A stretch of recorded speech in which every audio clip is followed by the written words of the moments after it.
Acharya Ji, namaskar. Ji.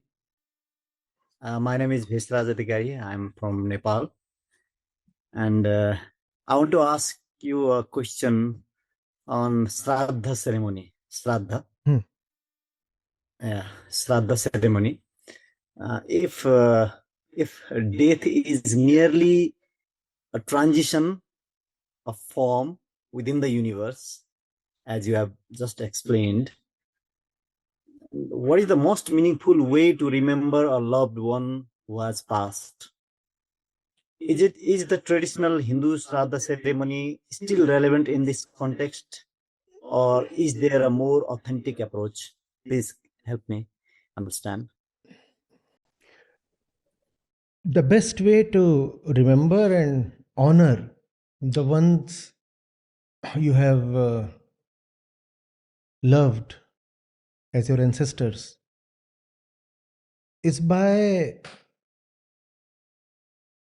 becoming what they were destined to become. Hmm?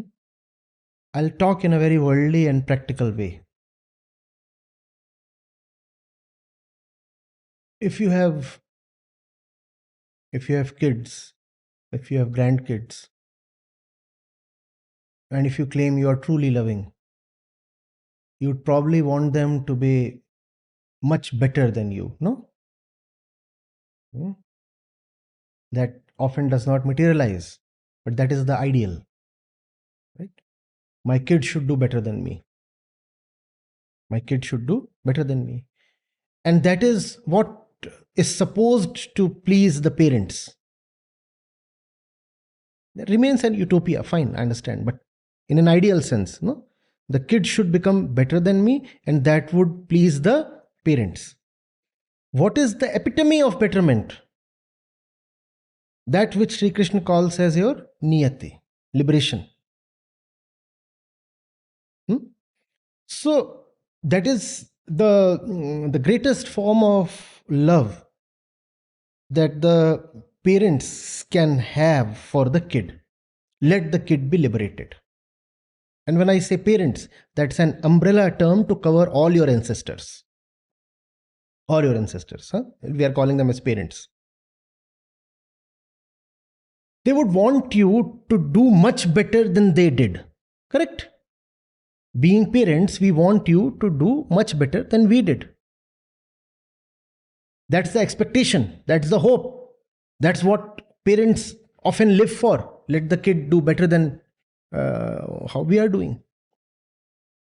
So then, what is the tribute that the kid can offer to all the parents, the entire chain of ancestors? Hmm? Do much better than them. That is Shraddh. They have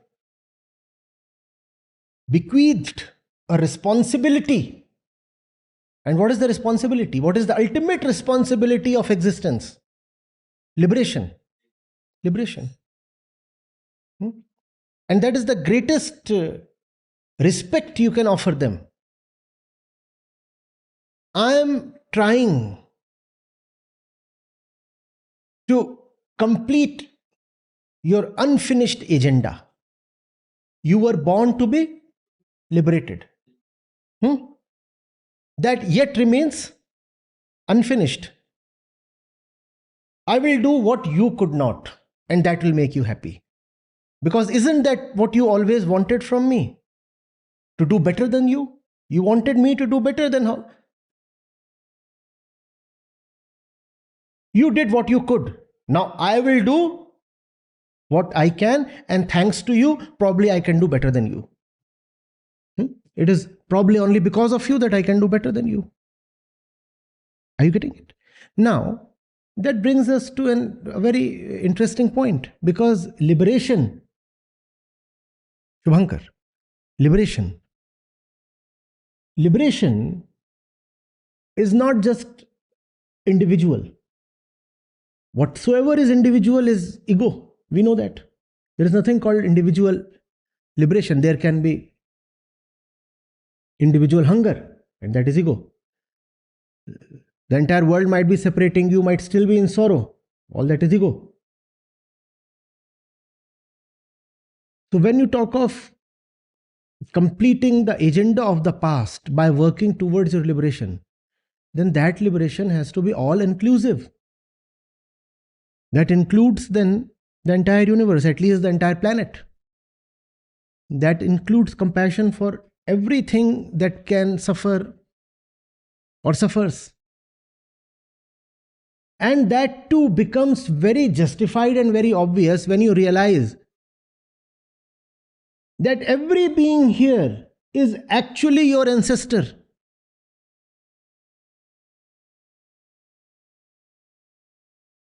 Aren't we all coming, all sentient beings, aren't we all coming from the single parent cell that became all sentient beings? And therefore, when you are talking of your ancestors, does that also not include all the birds and animals and all the blades of grass that have ever lived and perished? Which basically then implies that when you are working for your liberation, you have to work for the liberation of the entire planet. I'm saying planet because we do not know the rest of the universe as of now. Your lineage, your pedigree, your inheritance is not one particular line separated from rest of existence. We often say, he comes in my line, he comes in my lineage, but it is not a line, it is a web. It is not a one-dimensional line, it is a three-dimensional web that we come from. And therefore, we are all brothers and sisters in that sense. We are all coming from the same parent, hence we are brothers and sisters. Hence, we have to work for the entire planet. And that is what is tribute. That is what shraddha should mean. Realizing your true ancestry and working for all your brothers and sisters, because if we are coming from the same parent, can the parent be happy if my brothers and sisters are suffering? I have 3 siblings. I have 3 siblings and they are all suffering. And I want to please my parents. How do I please my parents? By helping my siblings. That should be the meaning of shraddha. The entire existence is my siblings. Can my parents be happy if my brothers and sisters are suffering? Is that possible in your family? No, not possible. So if you want to please your parents, help your siblings. How do you help your siblings? First, by liberating yourself of ignorance. So these 2 things. Liberate yourself of ignorance and help the entire planet. That should be the meaning of shraddha. Instead, shraddha has become an entire elaborate ceremony of superstition. This, that, and souls are floating in some other universe and they come down and they are hungry and they are this and there is talk of crows and sparrows and all kinds of crude superstition.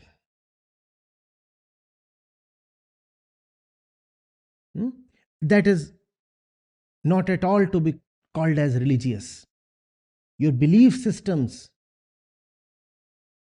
should not be honored with the label of religion.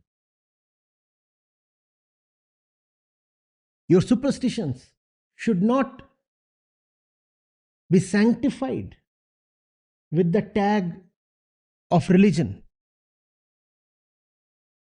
You just call them as your personal belief system, you are entitled to that. Fine, I believe that. But do not call that as religion. That is not religion. Religion is self-discovery to be liberated from bondage. That is religion. All else is nonsense. Nonsense in the name of religion. Grand nonsense. But nevertheless, just nonsense.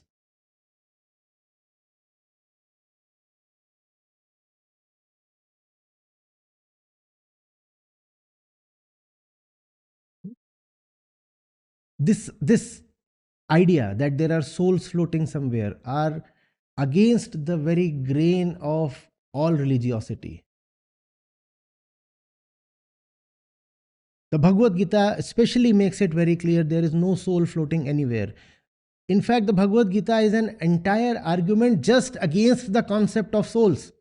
Arjun comes up with the argument of souls in chapter 1 itself. Arjun says,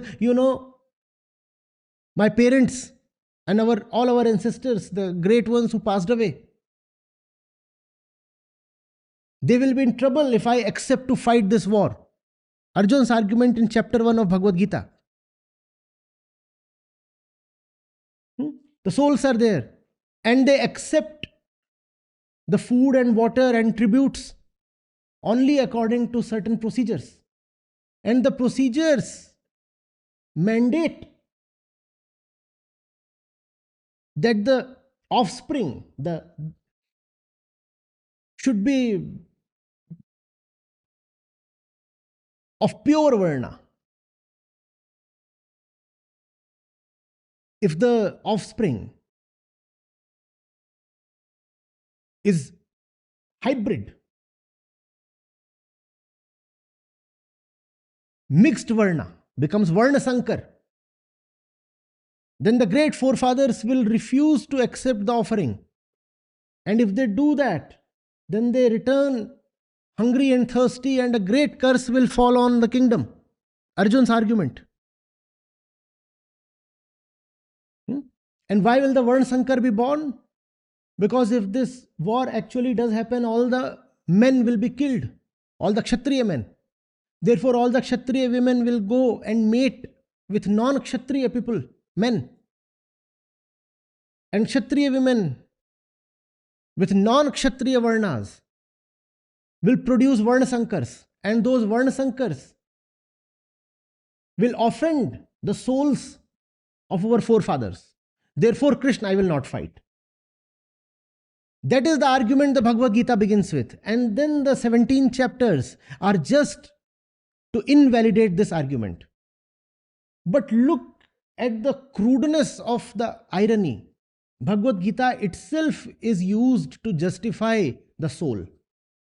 They say, it is in the Bhagavad Gita that Sri Krishna is talking of the transmigration of the soul. No. You are totally misinterpreting the Gita. It is Arjun who is talking of the soul and such nonsense. Sri Krishna is very clear. There is the Atma, which is the Paramarthic truth, and there is Prakriti, which is the Vyavharik truth. There is nothing called Jivatma. Atma is the highest truth, and the Atma does not engage in anything.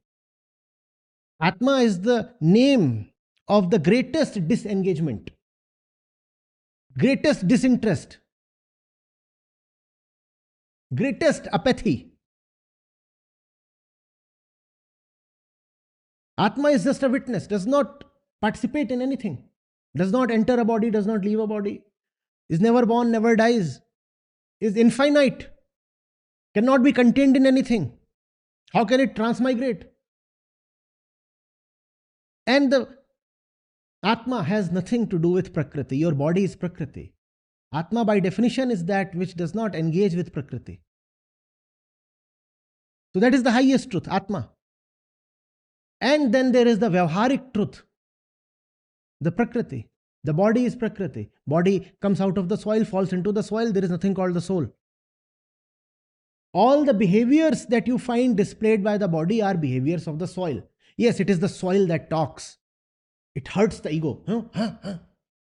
Is it the soil that talks? Yes, it is the soil that talks through the body. Nothing else. There is no talker inside. We believe that there is the body and then there is somebody inside the body who is talking. No, it is the body that talks. It is the body that feels. No, but there must be somebody. My emotions, they are the emotions of the soil, sir. It hurts you to accept that. But come on, grow up. Man up. Show some courage. But my love, yes, it is just chemicals coming from the soil. One molecule of the soil falling in attraction of another molecule. It is soil that loves. What you call as love is a very soiled thing. Therefore,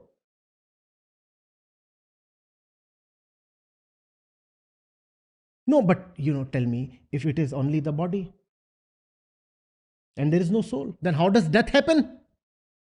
Surely something pops out of the body in the moment of death. No, sir. Just as a rusted old iron bridge crumbles one particular day. That's all. And death is not a particular moment.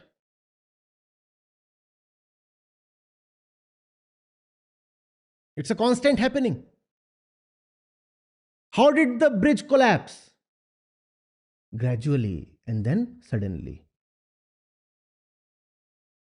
It was always happening. How did the bank collapse?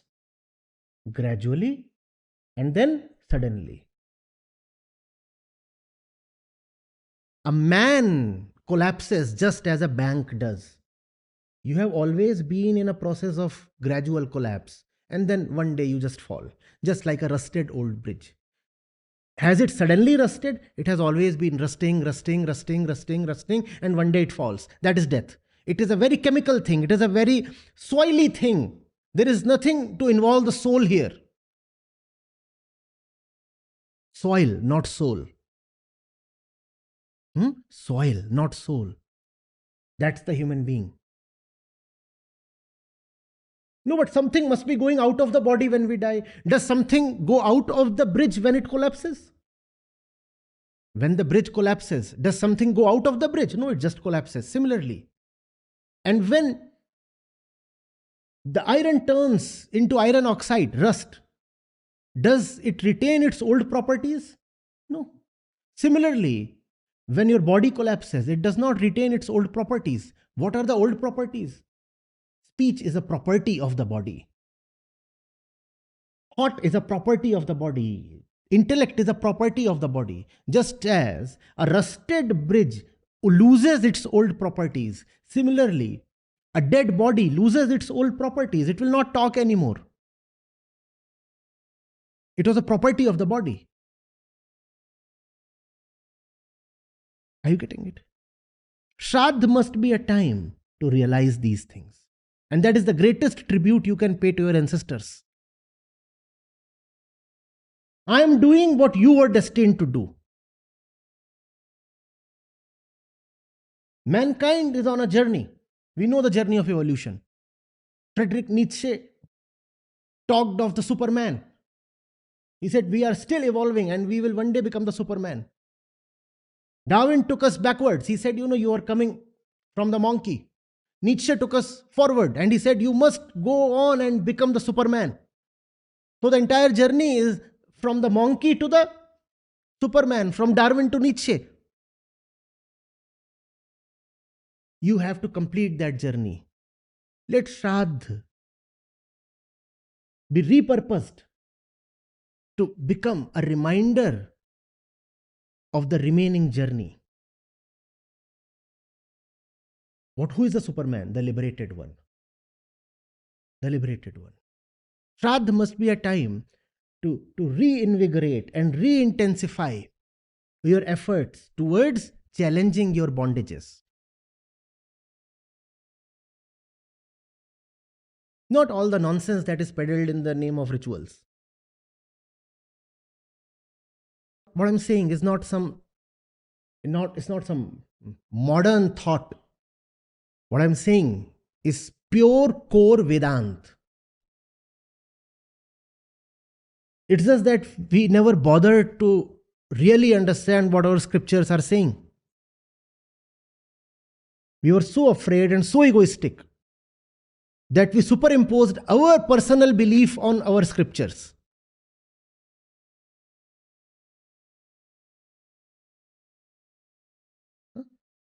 Let that change. Else we'll keep suffering. Thank you, Acharya.